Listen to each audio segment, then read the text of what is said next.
Hey, hey, hey. We're at the very end of this chapter. We're going to talk about muscle tissue, the nervous tissue, and we'll end the chapter talking about tissue repair. So muscle tissues are tissues that have a very important function. Their main function is movement of materials, so either movement of the entire body or movement of materials throughout the body. And as a byproduct of the movement, they produce heat. So they also help in thermoregulation of the body.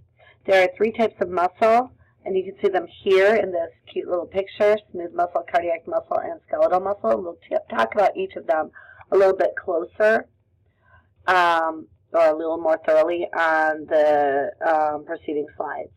So this here is skeletal muscle. Skeletal muscle is a striated muscle. You don't see the striations really great in this, but you can kind of see them up here. They are multinucleate, and you can see the multiple nuclei on the muscle fibers. The smooth muscle here is singly nucleated. The cells are fusiform in shape, and fusiform is kind of like the structure of a cat's eye.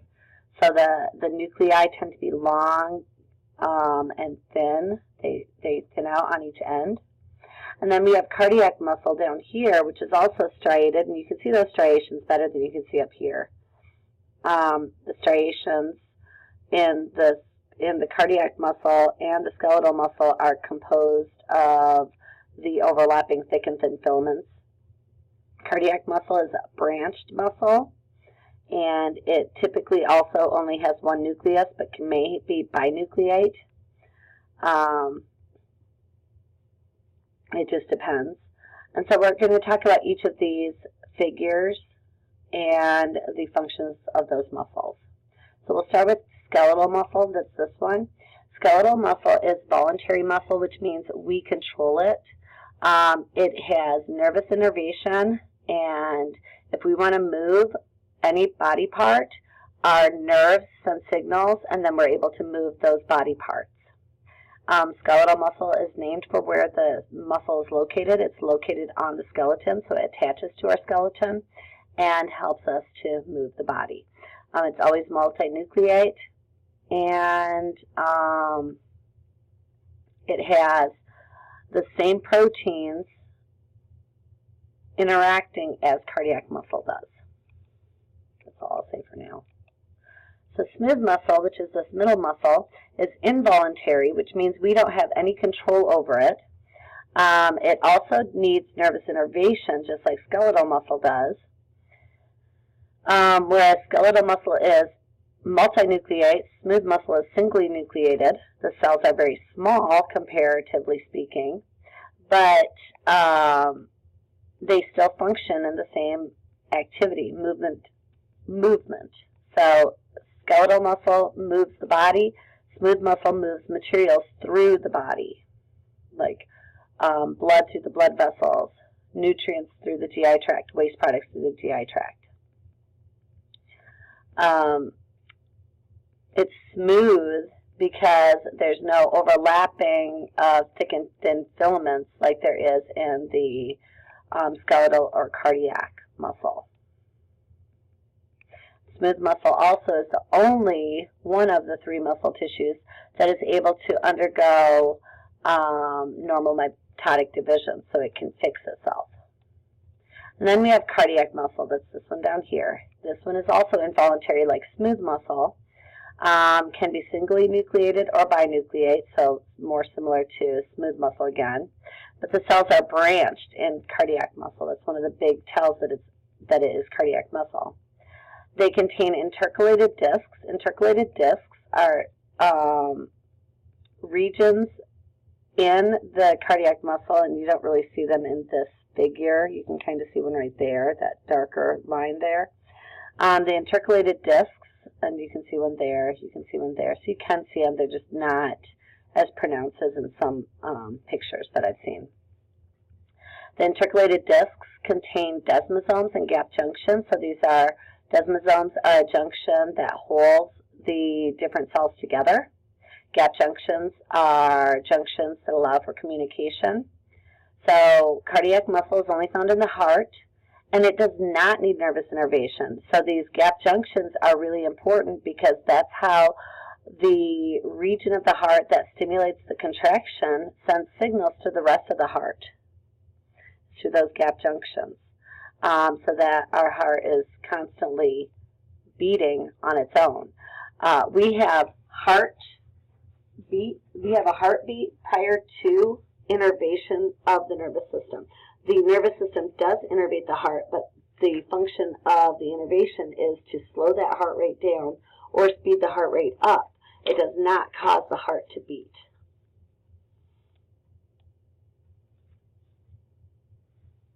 And so this is a figure of nervous tissue.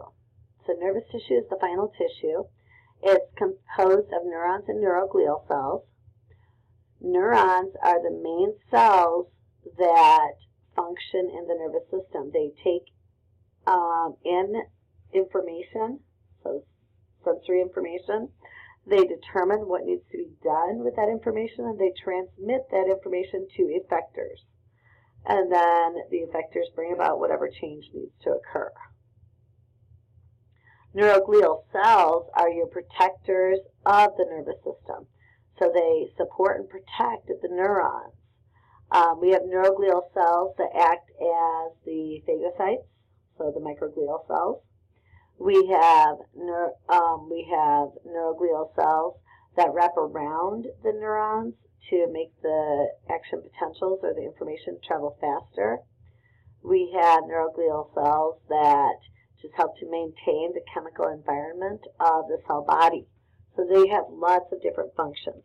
Neurons cannot undergo, or typically don't undergo, mitotic divisions. In general, neurons can't. But neuroglial cells can. And so here's another figure from your book, or from your text that shows the neuron. This is the cell body of the neuron. You can see the cell body there. Then you see outside the cell body these little tiny structures. Those are the neuroglial cells. Here's the axon, and these are dendrites. Axons end in these axon terminals down here. So the last thing we're going to talk about then is injury and tissue repair.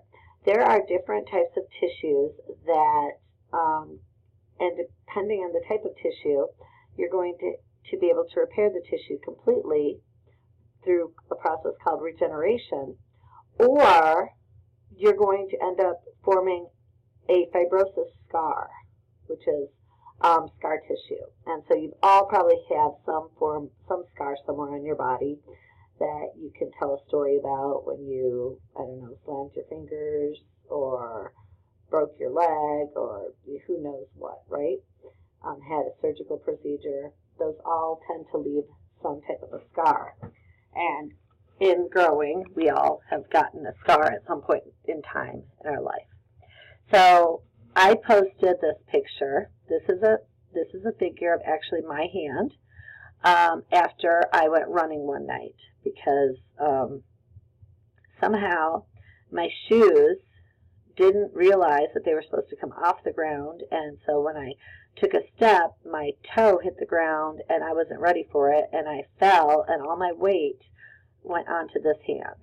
So this is my left hand. I'm left-handed, so it really sucked. And this is a very sore picture directly after having hurt myself. It's deep. There was blood, so it went through the epidermis and into the dermal region, hit nerves, so it sends a lot of nerve signals through the arm, up to the pinky, all the way down through the arm. Very painful. And so as tissue is repairing itself, it's going to form, so when tissue needs to repair itself, it forms a crust called a scab.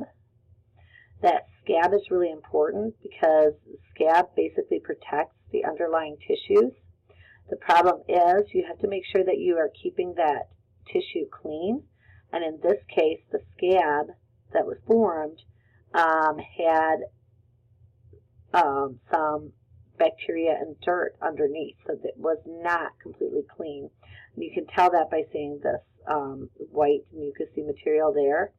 So I had to scrape this tissue off, which is very painful again, to maintain the cleanliness and help my tissue heal.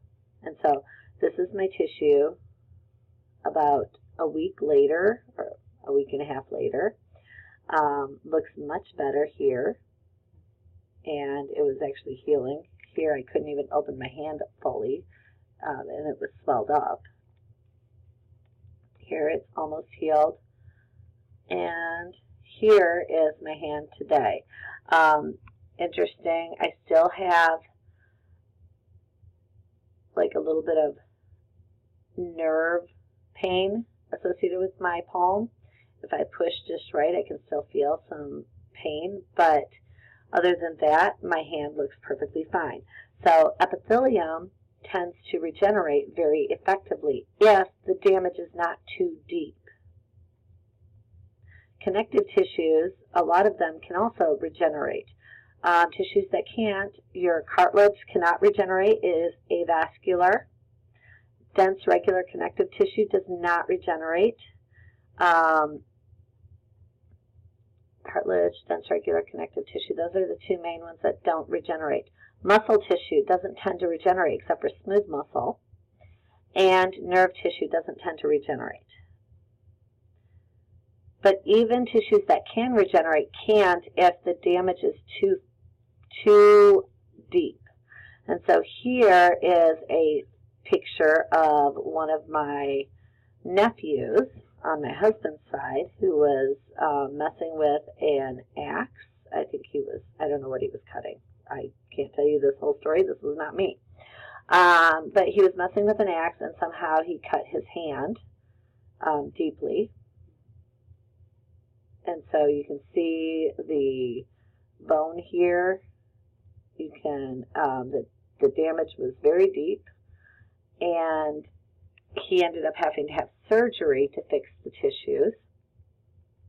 And so anytime you end up having surgery, you're almost always going to have some form of a scar. And so his hand is almost completely healed, except for that little scar right there that you can see. So that's scar tissue formed because you've damaged the tissue so greatly that you can't form the same tissue. Scar tissue or fibrosis does not give you the same function. You've changed the structure, so the function has changed as well. And so here is your figure from your textbook talking about tissue repair or healing.